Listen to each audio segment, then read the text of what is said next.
పూర్తి వివరాలు చూసే ముందు మా ఛానల్ ని సబ్స్క్రైబ్ చేయడం మర్చిపోకండి. శ్రీ గురుభ్యో నమః. శ్రీ మహాసరస్వత్యై నమః. ఓం నమః శివాయ. నారాయణ శాస్త్రి ఆస్ట్రాలజీ ఛానల్ వీక్షిస్తున్నటువంటి ప్రేక్షక మహాశైలకు స్వాగతం, సుస్వాగతం. ఈరోజు మనము 2026 సంవత్సరం ఏప్రిల్ నెల 11వ తేదీ నుంచి 20వ తేదీ వరకు కన్యా రాశి వారి యొక్క గ్రహస్థితులు మరియు రాశి ఫలితాలు ఏ విధంగా ఉన్నాయో తెలుసుకుందాం.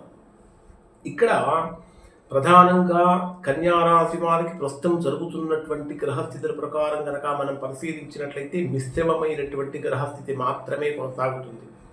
కారణం ఏమిటంటే కన్యా రాశి వారికి సప్తమ స్థానంలో బుధుడు, కుజుడు, శని త్రిగ్రహ కూటమి సప్తమ స్థానంలో జరుగుతున్నది.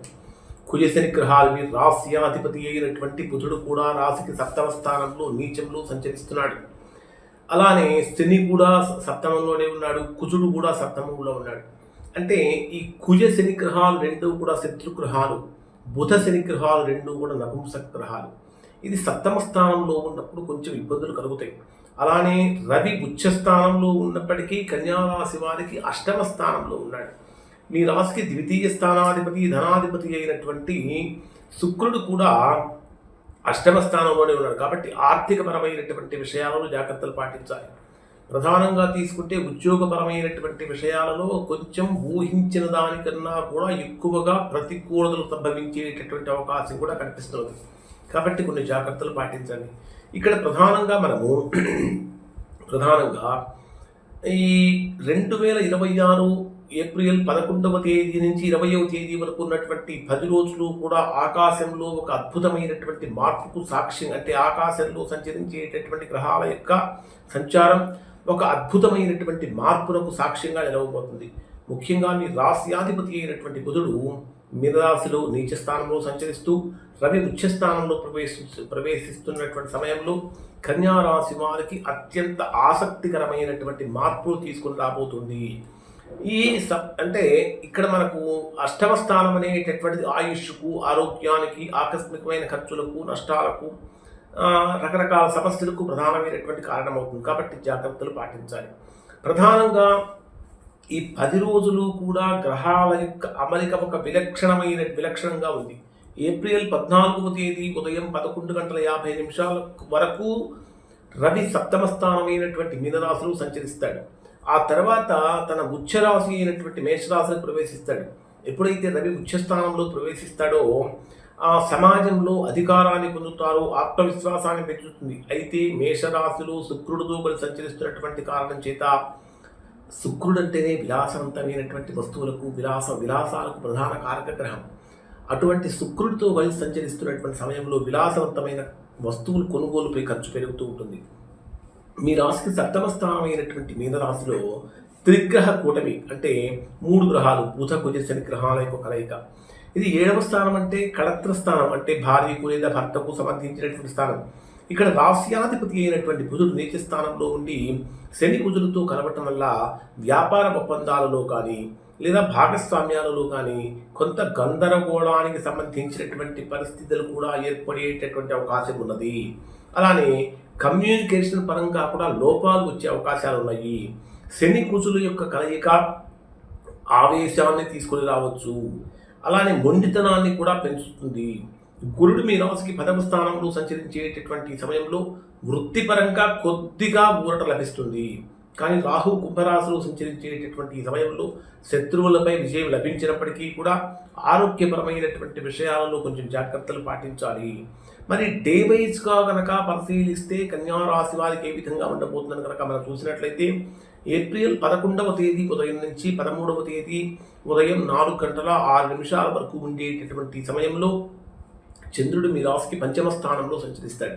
5వ స్థానం అంటే దేనికి సంబంధించిన స్థానం? సంతానానికి, విద్యకు, పిల్లల యొక్క పురోగతికి. అంటే ఈ విషయాలలో కొద్దిగా సంతోషకరమైనటువంటి వార్తలు వింటారు. ఎవరైతే విద్యార్థులు పోటీ పరీక్షలకు హాజరవుతూ ఉన్నారో అటువంటి వారికి అది బ్రహ్మాండమైన అనుకూలమైన ఫలితాన్ని ఇస్తుంది. ఆర్థికంగా కనుక పరిశీలించినట్లయితే గతంలో చేసిన పెట్టుబడుల నుంచి స్వల్పమైనటువంటి లాభాలు అందుతూ ఉంటాయి.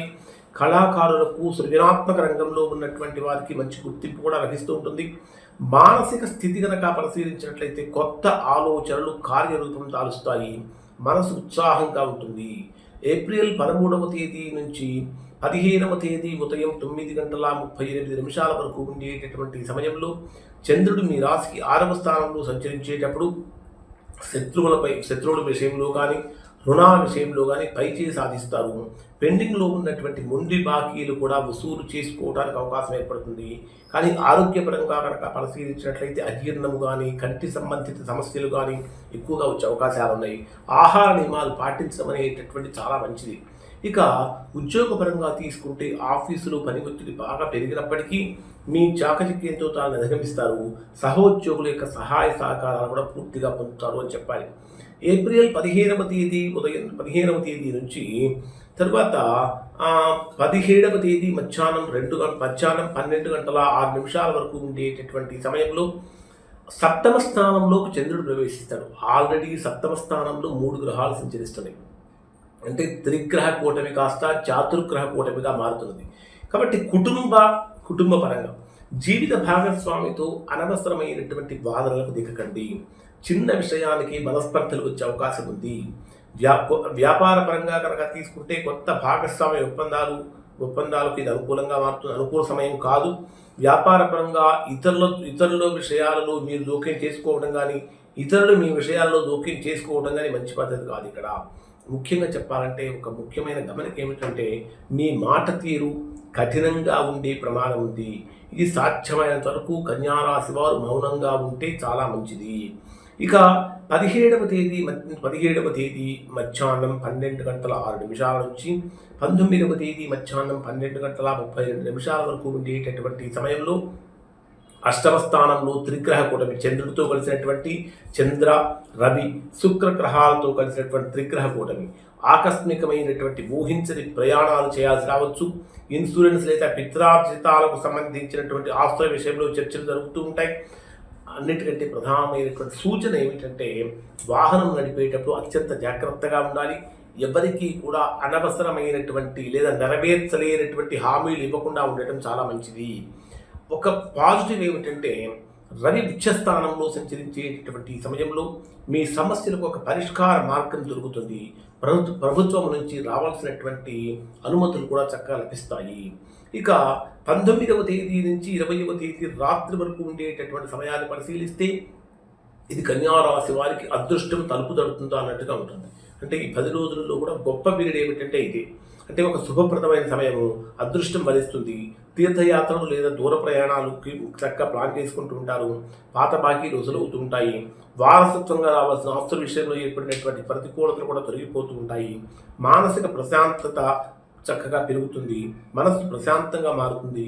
సమాజంలో మీకంటూ ఉన్న గౌరవం పెరుగుతుంది. ముఖ్యంగా చెప్పాలంటే చేసేటటువంటి ప్రతి పని కూడా విజయ పథంలో ముందుకు వెళుతూ ఉంటారు. ఖచ్చితంగా కన్యారాశి వారు బుధుడు నీచ స్థానంలో సంచరించేటటువంటి సమయంలో ప్రతిరోజు విష్ణు సహస్రనామం పారాయణం చేయడం కానీ, విష్ణు సహస్రనామం కనీసం వినడం వల్ల మంచి ఫలితాలు పొందుతారు. అన్నిటికంటే ముఖ్యంగా అష్టమ స్థానంలో ఉన్న రవి బలాన్ని ఇవ్వాలంటే ఆదిత్య హృదయం పారాయణం చేయడం చాలా మంచిది. ఇవి కన్యారాశి వారికి సంబంధించినటువంటి ఫలితాలు. ఇప్పుడు చెప్పినటువంటి ఫలితాలు కన్యారాశిలో ఉన్నటువంటి దాదాపుగా అందరికీ వర్తిస్తాయి. ఎవరికైతే వర్తించడం లేదో, ఎవరైతే ఇంకా తీవ్రమైనటువంటి ప్రతికూలతలు పొందుతున్నారో దానికి కారణం ఏమై ఉంటుందంటే వారి యొక్క వ్యక్తిగత జాతకంలో ఏర్పడినటువంటి దోషం యొక్క ప్రభావం ఉంటుంది. అటువంటి సందర్భంలో ఒకసారి మీరు యొక్క వ్యక్తిగత జాతకాన్ని విశ్లేషణ చేయించుకొని దోషం ఎక్కడుందో తెలుసుకొని దోష నివారణ కనుక చేయించుకుంటే చక్కగా సత్ఫలితాన్ని పొందుతారు. ఇవి కన్యారాశి వారికి సంబంధించిన ఫలితాలు. శుభం.